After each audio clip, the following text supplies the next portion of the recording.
I am Winter in Baseball, or at least I'm doing this video on behalf of Winter in Baseball, which is my website and YouTube channel. This is my second video in my series on my baseball biography.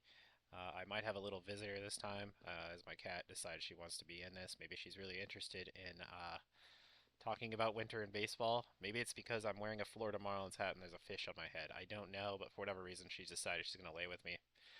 It is Christmas Day, so happy holidays, happy Merry Christmas, whatever you celebrate. I just wanted to wish you that. Maybe that's what part of it is too. I've been gone most of the day, so she's lonely, I guess. But just so you know, I have a little visitor right here. But I'm going to talk about or continue on my little trek of talking about my experience with baseball, my biography with baseball, me growing up. I'm probably going to cover still a decent span of years. Kind of starting in the 1991, 1992 uh, years, I guess. This is when I would have been in kindergarten, first grade. So I would have really started to get a little bit more memories of baseball. The memories are starting to lock in a little bit more of that time period. I can't really think of anything too deeply tied to those years exactly. Like I still don't remember the World Series. I could tell you who played in those World Series, but I don't remember watching them. I don't remember the playoffs. I don't remember really any sort of regular season playoff race or anything of that nature until maybe the 93, 94 season. Although the 94 season there wasn't any playoff races. It was the strike year. But I would say the early 90s, the 91, 92 year, that's when I started to get a little bit more attachment to the game and more memories that are kind of associated as well. Uh, I remember moving from Cedar Rapids to Davenport, well, Bettendorf, Iowa, technically, and that's where the Quad City River Bandits play, who are a single A team. They're still there, still a single A affiliate of the. I think they're the Royals now. Back then, I believe they were the Angels. I think they're the Angels. They had just changed from being Quad City Angels to the year that I moved there was the first year of the Quad City River Bandits. They ended up changing their name later to Swing of the Quad Cities, which was an absolutely stupid name, and they went back to Quad City River Bandits. But that's something for another time.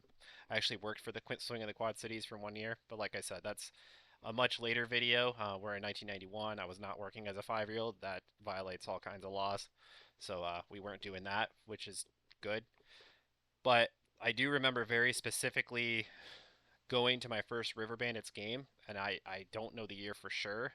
I had to have been in kindergarten or first grade because that's when I moved to the area, and it was kind of surprise. I remember my dad. I believe he went with one. I believe we went with one of my dad's friends, who invited him to a game, and we just ended up going to this random Quad City River Bandits game at their stadium. I immediately remember falling in love with the stadium. Um, it's changed now. They have like a Ferris wheel in left field, and there's the Mississippi River in right. There's a bridge. Some of that stuff's still there, but they've done a lot of remodeling with them. But back then, it still had the river in the background. There's always a train that kind of went by, and I believe smoking was still allowed in the stadium. And I think it was one of the last baseball stadiums that actually allowed smoking. So there was a weird association with going to those games and smelling the cigarette smoke. And it was a positive association for me, even though I don't smoke. I never have. I don't really have any desire to. And for the most part, I don't really like being around it. But in that setting, for some reason, the cigarette smoke with the smell of hot dogs and popcorn, just, I don't know. It smelled really good. It smelled like a baseball game. Um, and minor league baseball always has that kind of poor lighting. There's not like the multiple decks of stadiums. And so when you had like a night game at a minor league game, and the place is pretty sparse crowd wise, and the old John O'Donnell Stadium where the River Bandits used to play, I know could hold up to 10,000 people, but it never came anywhere close.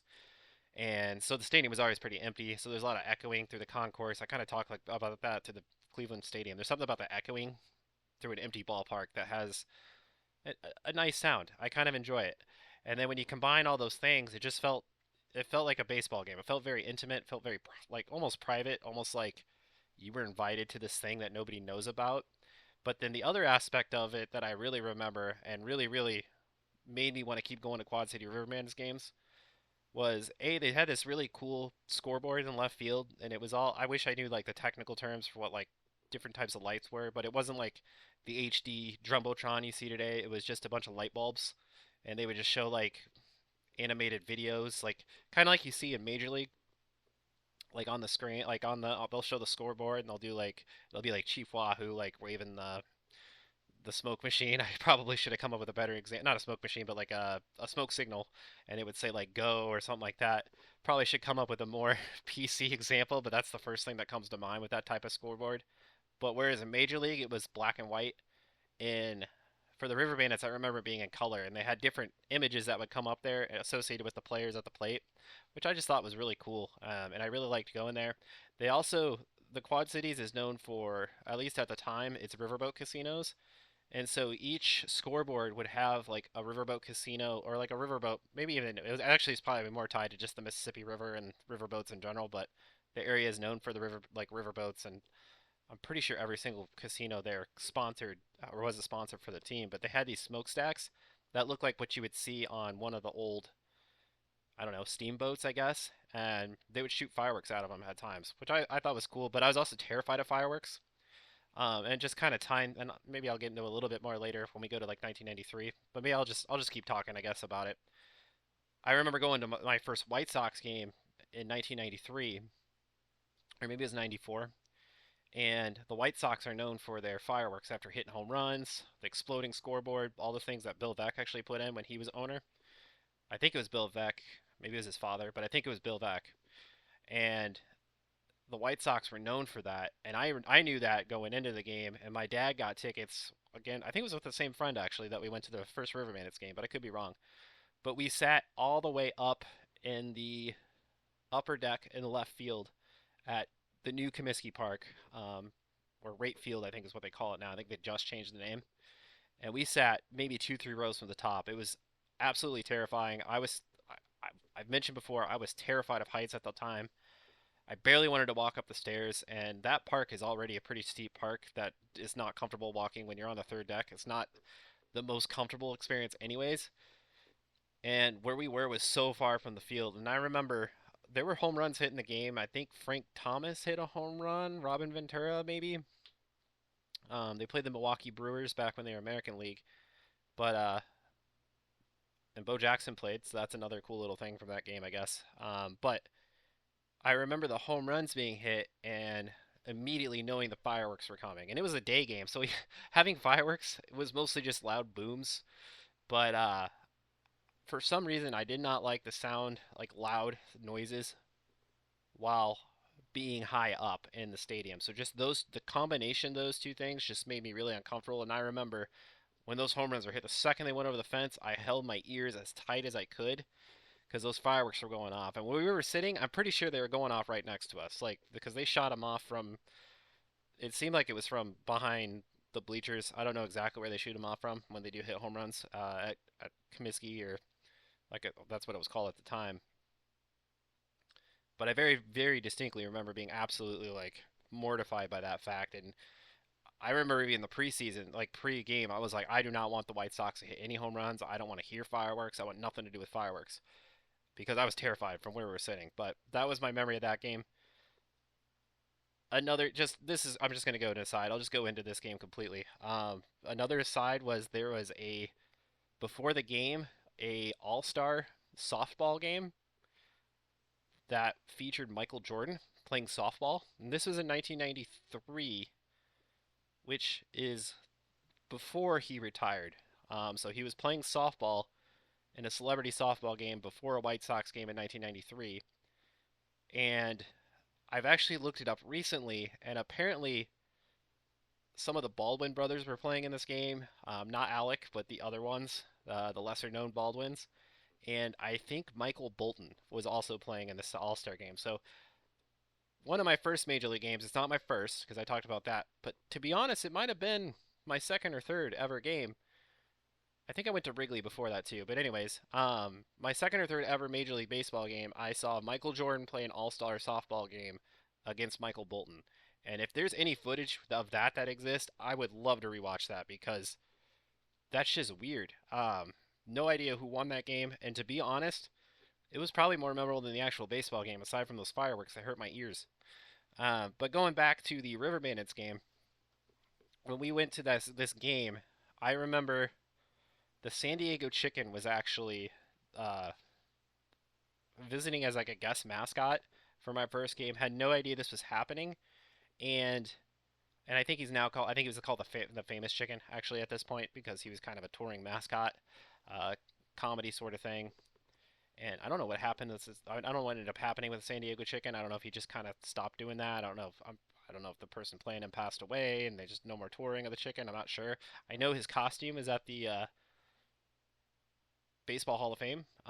So I did see that when I went to the Hall of Fame recently. But I don't know. Ultimately, I don't even know how like that sort of thing worked or went into effect. But I was at this game with the San Diego Chicken, and they were playing the Springfield Cardinals, who from Springfield, Illinois, who at the time were in the Midwest League. I think they ended up moving to a different league. They might even still exist as a double A team now or something like that. They're not in the Midwest League anymore, but that was the first River Bandits game I went to. And I was convinced because they were called the Cardinals that the mascot for the Cardinals was actually this famous chicken. So because of that, my family ended up going on a vacation to Springfield, which is kind of weird to say. Like I went on vacation to Springfield, Illinois. We did later. Didn't actually go to a baseball game. But I wanted to go because I was convinced the famous chicken was going to be there because he had to have been the mascot for the Springfield Cardinals, but he was not. So that's my first memory of the River Bandits, and I thought for sure like that was just very memorable, and ended up going to a bunch of games for the rest of my life until I ended up moving from there. I would go back to a game obviously if I could. I don't live there right now, and it's December, so there's no games happening. But that is a pretty memorable moment in my early days. I also remember another vacation my parents took to Rockford, Illinois. We were going to some very local places for vacation, day trip things, I guess. I'm not really sure what the logic was. I'm sure it was just a financial decision, which is cool. But I remember it had to have been around the same time that I thought the Rockford minor league team, I think they were the Rockford Cubbies at the time, but they might have been something else. I know around that time they're the Rockford Expos and other things. I don't even know why Rockford stopped having a team because they seem like a place that would have minor league baseball. It's not the smallest of towns. It's not huge, of course, but like I don't know. It seems well known. I know in like the 1800s, Rockford had Major League Baseball there, like early days of baseball. So there's history of the sport there. So it's a little surprising that they stopped being in the Midwest League. But I remember my dad thought he saw on a schedule or had a wrong schedule saying that they were supposed to be playing when we were there. And I was excited because I thought we'd be going to a minor league baseball game while we're there. But turns out when we were in Rockford, the schedule was wrong, and the Rockford Cubbies were not playing baseball that weekend. So I did not get to go to a game. And I remember being devastated. I was crying. I was like hysterical. I was like, why would you do this to me? Why would you lie to me? Why would you keep me from going to a Rockford Cubbies game? Like that is the worst thing you can ever do. And it was horrible. It was a horrible experience. I just ended up spending the time in Rockford without going to a baseball game, and now I'm scarred. So that was bad. But no, I generally remember that aspects of it. And but as far as like major league games, like I said, I have that White Sox game we went to. I do remember going to my first Cubs game. It was actually Cubs versus Mets. Um, but I don't remember much else about it. We got to Wrigley Field super early. I remember that and just kind of sitting in the stands for hours before the game started. It was a day game, and it was a CBS. I think it was CBS. It was a nationally televised game, and I think CBS would have had those national rights back then. And because of that, that meant Harry Carey was not doing the game. Although I don't know if he did radio at the time too or what, because I'm pretty sure he still did the seventh inning stretch. But I even could be wrong on that. But I remember being disappointed that like Harry Carey wasn't broadcasting the game. This wasn't a WGN game. But that was my first Cubs game. I know they won on a walk-off sacrifice fly by Mark Grace, and I believe Dwight Gooden pitched for the Mets.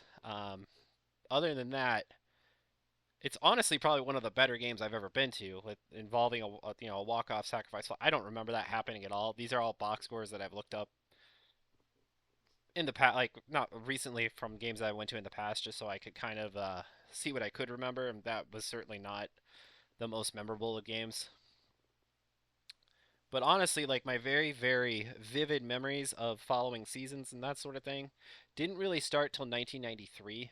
I'd say 1993 is the first season where I started to become very, very aware of a Major League Baseball season. And the biggest reason for that would have been the San Francisco Giants versus Atlanta Braves 1993 pennant race. This is the pennant race that pretty much is the reason that we got a wild card. And I remember very specifically, like just getting into that race. My dad actually ended up rooting for the Braves. I know he did kind of like the Braves. He liked the starting pitching, Tom Glavine, John Smoltz, Greg Maddux. I believe he was on the 93. Maddux might not have been traded there yet. I don't know for sure, but I know like that whole team was a big deal. And just following that whole season, and back then, you either won the division or you missed the playoffs. There was no wild card. There was nothing. You won the division, went to your championship league series, and that was it. So the entire season, these two teams are winning 100 plus games, knowing only one of them is going to go to the playoffs. So every single regular season game basically had a playoff feel, and so it was a very intense season. You'd watch. I mean, the Atlanta Braves were on the Superstation, TBS, I believe, because there's TBS and TNT, but I think they're always on TBS. And so you could watch all these Atlanta Braves games, and then when you're watching the Braves, they're also on like an accessible time for me as a kid. So the game started at like 6 o'clock my time. I was in Central Time, so they'd start at 6 o'clock. They'd be over before I had to go to bed. So the Atlanta Braves were actually very accessible, and you could watch these games, and then you hear about either the Giants game if they're playing out west. You didn't hear about how they did until the next morning, but even then, their scores weren't always posted in the newspaper because the way the newspaper worked back then was sometimes the newspaper went to press too late, so you couldn't get West Coast scores. And the only way you could get the scores back then were you maybe could have woke up early and watched like Sports Center and they would show the highlights. Or if you missed the highlights, there was a local phone number you could call to get different news and scores and like the weather and stuff. So I would call that number to find out how the games on the West Coast went. I think it was free. I can't imagine being allowed to call a number that wasn't free growing up. So I'm sure it was a free number, but that's how you got your scores, and that's how I would find out if the San Francisco Giants had won or lost, and how the standings were breaking down. I do remember later in that season, it was one of the I think it was maybe the last series that those two teams played. First of all, I remember very distinctly Fred McGriff getting traded from the Padres to the Braves and how big of a deal that was because that was like such a key deal in that Braves season essentially. And Fred McGriff, a great player, he ended up going to the Hall of Fame, and actually he ended up getting involved with a trade deadline deal with my favorite team, the Cubs, later on. I can talk about that a little bit, I guess, but that's not till 2001. But Fred McGriff's a Hall of Fame baseball player. He's always been great. He always had a cool nickname, McGriff the Crime Dog, or they call him the Crime Dog, and that's when I heard all that stuff at the time. And it's tied to McGruff the Crime Dog. I'm pretty sure that was a national thing, but I'm not sure. But that's why they call him the Crime Dog, was because of that. So I always liked his nickname. I thought his nickname was cool, and I remember as a kid seeing all the news about how they were trying to trade for McGriff and then eventually doing it, and how big of a deal it was. So to me, Fred McGriff was like a big deal. Like I hadn't heard of him before until that trade, but now I knew like this guy was a big deal. He was going to be the reason the Braves won, and they almost didn't, but that was a big part of it. I remember this late season series though between the Giants and the Braves, and my dad used to tape the games because they're on so late. And I remember watching the tape delayed game the next morning or the next day between the Braves and the Giants in these huge, huge division series. And there is an element of that that I just miss. Like I think the way with expanded playoffs they are now, it probably is for the best to have teams involved in the playoff race further in the season and have more teams involved in that for incentive to go to the game, for incentive to follow your team. But there is an aspect of that regular season meant so much and it was so exciting and it was way more memorable than honestly most playoff games have been in my lifetime. And that series was honestly very impactful to me as a baseball fan as it helped really help me understand the narrative of a baseball season and really helped me understand why that 162 game season is so important and so it's so exciting and captivating to see if the team can win it. Now, it's also possible that because the Atlanta Braves team actually ended up losing in the NLCS to the Philadelphia Phillies, So I always kind of wonder if that playoff race was the reason why, if they kind of just got wore down as the season goes on. But even with that being the case, that 1993 season was fantastic for that playoff race and the World Series, which unfortunately I don't remember.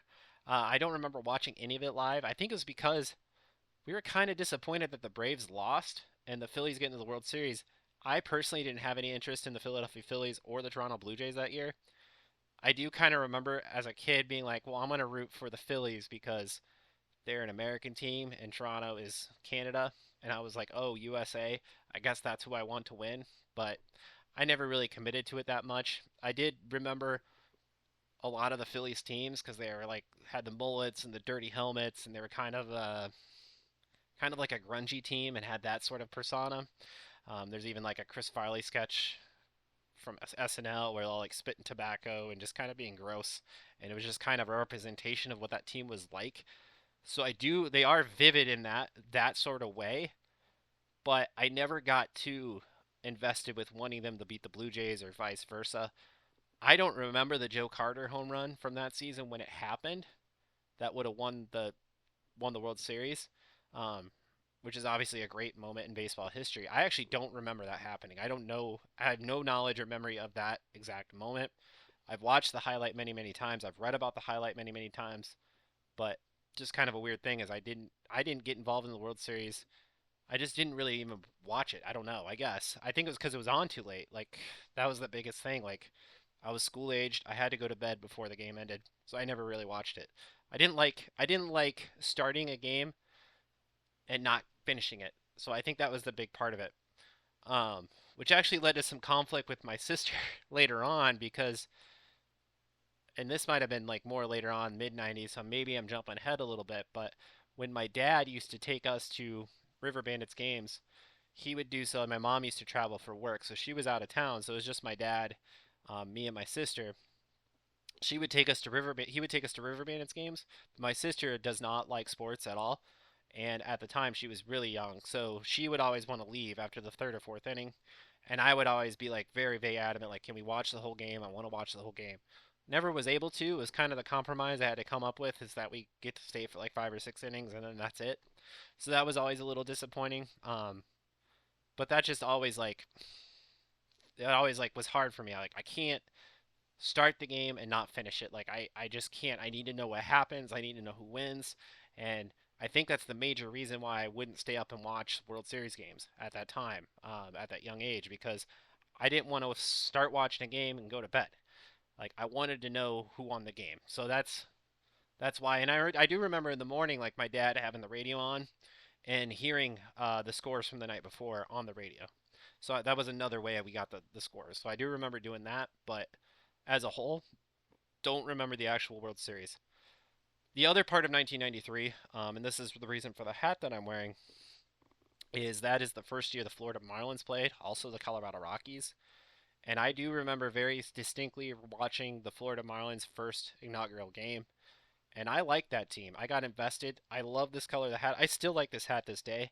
I think the Florida Marlins logo is really awesome. I think the original logo almost looks like it could be a classic baseball logo. And then I like their circular logo too. That has the same fish logo with the baseball in the background and that has Florida Marlins in the circle. I think that is another logo that kind of fits with like it honestly kind of fits side by side with like the old Yankees logo with the bat and the Uncle Sam hat, or like the Red Sox with their like two dangling socks logo. Just a lot of these more classic baseball logos with the circular aspect. The Marlins logo from 1993, that original Marlins logo, to me, I thought it fit in perfectly, and I thought it was a great logo. I wish they never would have changed it. I get why they did it, but I thought this logo, the color scheme, was perfect to me, and I got invested into the Florida Marlins to some extent because I do remember that year watching their first ever game against Los Angeles Dodgers. I did talk about this a little bit in my first video as I kind of made the journey to my Cubs fandom, but I do distinctly remember watching the Marlins and the Dodgers play the Marlins' first ever game, and it were on like ESPN. I remember getting home after school and watching the entirety of the game. I ended up writing I don't know if it was like a journal entry or a story. One of the next, I think it was the next day in school about the time the Marlins beat the Dodgers. And so I wrote about it in school. It was obviously impactful to me. I do actually have that story here, but it's in my closet. So I thought about digging it out and reading it, but it's probably just says I remember the Marlins beating the Dodgers or something. It was first grade writing. It's not the most exciting, but it was a thing that I remembered at the time. So I remember the Marlins beating the Dodgers. And there's other times too when I remember loosely following the Florida Marlins because I'm pretty sure it was the color. Like that teal color was so different than anything that you ever see in baseball. And so because of that, I just kind of root that team. I remember, and maybe this was the same year, maybe it was later. It's again when you're young, these memories just all mix together, like when you're a kid and all that stuff. But I remember being at my grandparents' house and the Marlins and Cubs were actually on TV, and I believe it was actually in Florida, and it was a WGN game, so the Cubs were often on WGN. And I very, very vividly remember rooting for the Florida Marlins to win this extra inning baseball game. No idea if it was impactful for the season, no idea if the teams were any good, but I do remember staying up. It was extra innings, and I remember having to leave my grandparents' house and go home before the game was over, but my dad turned it on the radio. So in the car, I'm listening to the end of the Marlins Cubs games, absolutely captivated, like it's game 7 of the World Series, rooting for the Florida Marlins. So there's definitely times when I was invested in that team. It just never really fully stuck. But I always wonder like what if it had? Because it'd be really really weird to be a kid from Iowa rooting for the Florida Marlins while living in Boston, and that would just be such a unique sports fan perspective that you just I don't even know if there's anyone that exists who's like that. There probably is, but I don't know. That one seems kind of strange. But that's the biggest thing I remember from 1993 is the Florida Marlins starting, vague pieces of the World Series, but not actually watching any of it. I actually honestly remember the Braves lose. I do remember watching the Braves lose. My guess is that game was on like a Friday night, so that's probably why I stayed up and watched it. I remember the Phillies beating the Braves, and I can kind of picture the Phillies celebration on the field. And I remember that playoff race just because it was so captivating, almost like a full TV, like almost like a full TV series. And then, like I said, those other couple of games and that weird softball game with Michael Jordan. That goes into 1994, and in 1994, that's the year of the strike, the year in which the season was cut down. What was it? The last 2 months of the season were completely canceled because the players went on strike, and it was one of those things where you knew it was probably going to happen, or at least it seemed very, very likely that it was going to happen all season. So every single game that you watched kind of had this tint of this might not actually matter. Now, maybe when as an older person who was following the season, maybe there was a lot of understanding that like, hey, first of all, it had happened once before. There was a player strike in 1981, and they found a way to make the season work. So maybe to an older fan, there was less worry about that. There could have been I could easily see a cynical person be like, they won't actually cut the World Series. I mean, that'll cost them so much money and this sort of thing. But I do remember fans holding up signs that said stuff like, please don't strike, and basically begging the players. I do remember the players being very villainized. I do remember just very much like, this is the player's fault. We dislike them. Like, they're greedy, all this stuff, and the players are absolutely villains. It's not like any of the labor shortages that you see today. I think nowadays you definitely do see people who take the side of the owners and they're like, these are rich players who are just making a bunch of money off playing a game. And I do understand that perspective as like a working person myself. Like I do see where that's coming from. But also, I think in more modern times, there's plenty of people who take the sides of the players too. But back then, it did seem very, very owners people were on the owner's side a lot more, I feel like, and people put a lot of the blame on the shoulder of the players. Now, to be quite honest, I don't know the exact specifications of what that strike was about. I've read bits and pieces of it. I've read I've just read very little about it. Honestly, it was a pretty painful thing as a baseball fan and as a kid at 8 years old to see a what you thought were like these heroic players not be presented in the best of light and almost as greedy and like they didn't care about what you wanted as a team. And I don't know. I just feel like that was a tough season to take. But with that, I do remember a couple moments. I do remember the 1994 All-Star game. And that All-Star game was in Drever Stadium in Pittsburgh. And it was a very, very good All-Star game. I've actually watched it maybe a year or two ago in its entirety. And like another thing is as a kid is that was probably the one game I actually got the most excited for. I got more excited for the All-Star game than the World Series. I loved that the players. So a couple things about that. Back then, there was no interleague play, so it was the only time, aside from the World Series, that you saw the American League and National League play against each other. So there was a novelty to that that was super exciting. But then the fact that every single team wore their uniform on the field, and it just looked special. It felt special. It looked special. And the baseball All-Star game, out of all the All-Star games, it's the only real sport where it feels like you can't completely not try. Um, like in basketball, they don't play defense. Hockey, kind of the same thing. Football, they're not going out and they don't even have like a real Pro Bowl anymore. But even when they did, like you're not going out there and playing real football because there's just too many opportunities for injury. So it's like almost this bastardized version of the sport. But baseball is a lot harder to do that. There's definitely times when it could happen, like you could, as a hitter, not be aggressive on 3-0 or be more aggressive on 3-0 because it's an exhibition game. Whereas a pitcher, maybe you're trying to throw more fastballs. You're not using your breaking stuff as much. Pitchers aren't going as deep into games. Pitchers aren't pitching entire games.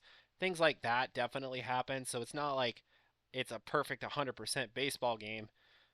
But the All-Star game is the closest thing to a real sporting event or a real game out of all the All-Star games. And so as a kid, that was what I wanted to see. Like I said, I love seeing every team represented. I just thought that was so cool. I hate that the All Star game got rid of that the last few years. I know they're going back to it this year, which is a fantastic move. To be honest, watching the All Star game without that feels wrong. It doesn't feel like an event to me. It just feels like a completely different thing. But back then, like that game honestly was the most important baseball game of the season to me.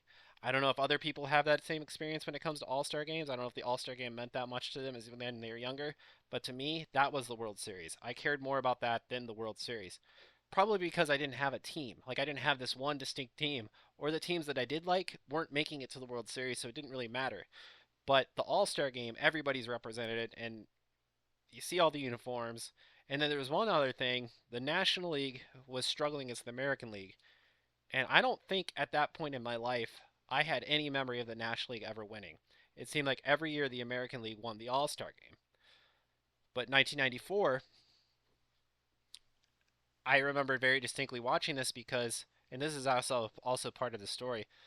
My dad drove my sister and I to Colorado to see his brother, who lived in Colorado. We drove from Iowa. It's pretty long drive. I know it's a 2 day drive. It's probably 12, 13 hours. I'm not exactly sure the length. But we stopped in Omaha, Nebraska overnight, stay at a hotel, and we were just going to sleep there and then continue going on the next morning. And while we were there, we actually went to a Colorado Rockies game, and I'll talk a little about that too. But at this hotel, there was a TV, obviously. There was no pool. I remember being disappointed that there was no pool, but it wouldn't really matter. We're just going there to sleep, and that's it. But the All Star game was on that night, and I didn't want to miss it because that game, most important game of the season for me. So watched the game in the hotel room.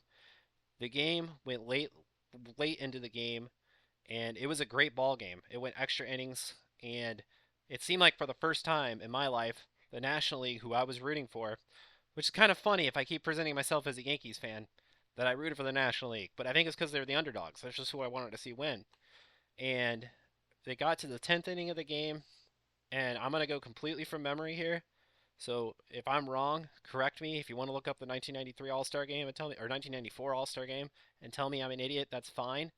But I believe Moises Alou got the game-winning hit in extra innings for the National League, and they went on to win. And it was the first time the National League had won in my life. And I remember being so excited and celebrating it almost like my team just won the World Series because the National League won the All Star game. It was a fantastic ball game, and there was also drama with it in the sense that it went extra innings, and because we needed to sleep to get to Colorado the next day. It was almost like a race to get the game over with, so I could go to bed because I was going to have to go to bed anyways if the game kept going on. And like I talked about earlier, I can't stand starting a game and not finishing it. At least back then. Now I can do it. It's fine. But back then I could not stand starting a game and not finishing it, not knowing what happened.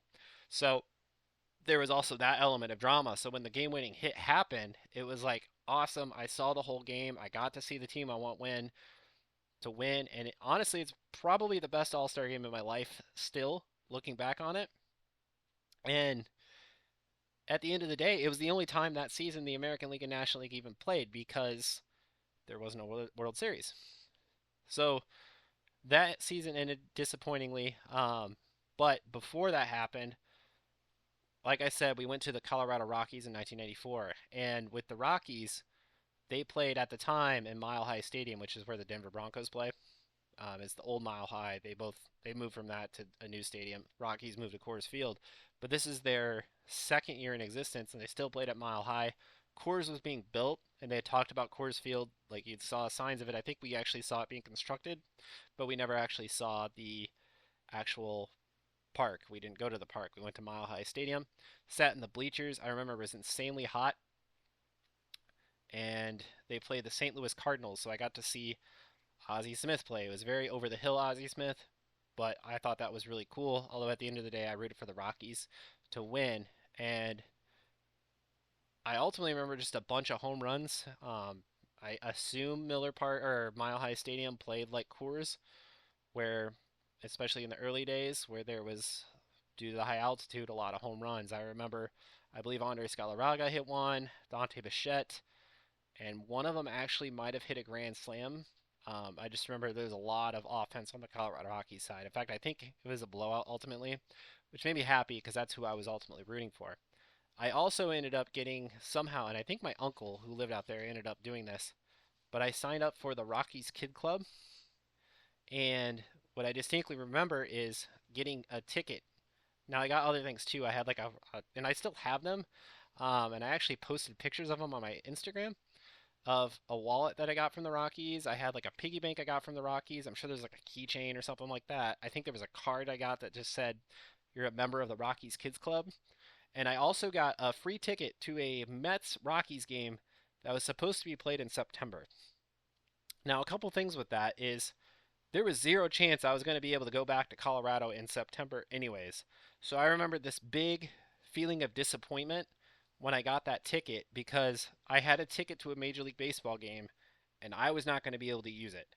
So that was disappointing to start off with. But to add to it, the game ended up not happening because it was canceled after the strike. And I don't think I still have the ticket stub, but I do think it's kind of cool that I have a ticket stub to a game that didn't even exist. And ultimately, that ended up being a really, very weird season. Like, it was really, really weird to have the season end with no World Series. Everybody was angry at baseball, especially the players. I know plenty of people who stopped watching at that time, and it went on for a long time. I do remember very distinctly being just disappointed. I remember watching SportsCenter and hoping today's the day the strike ends. It never did. When it did actually end, and this is going to get us to 1995, which I won't talk too much about, but I do remember April Fool's Day, and I'm guessing the strike ended this day, maybe it was right around it. I remember April Fool's Day, I was going to go to my dad and I was going to tell an April Fool's joke. I was going to go, "Hey dad, guess what? The strike ended today." But it actually did, so that wouldn't have been an April Fool's joke. But also, I know he was kind of one of the people who was angry about the strike happening too, so he might not have been excited that it was ending. So, with that,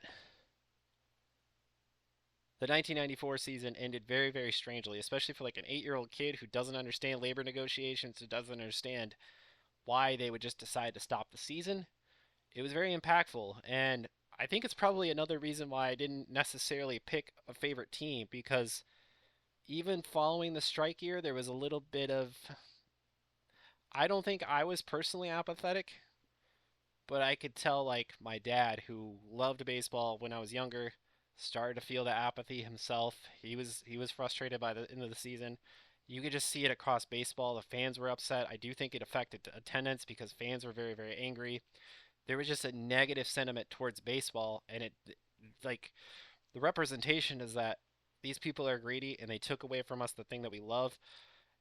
And it was obviously a problem. Like, this was the first World Series that didn't happen since 1904. That's 90 years in which the World Series happens. At the end of the year, we know for a fact, even through World War One, through World War Two, there was going to be a World Series played, and that didn't happen because of a strike. And so, just a weird sentiment around the game.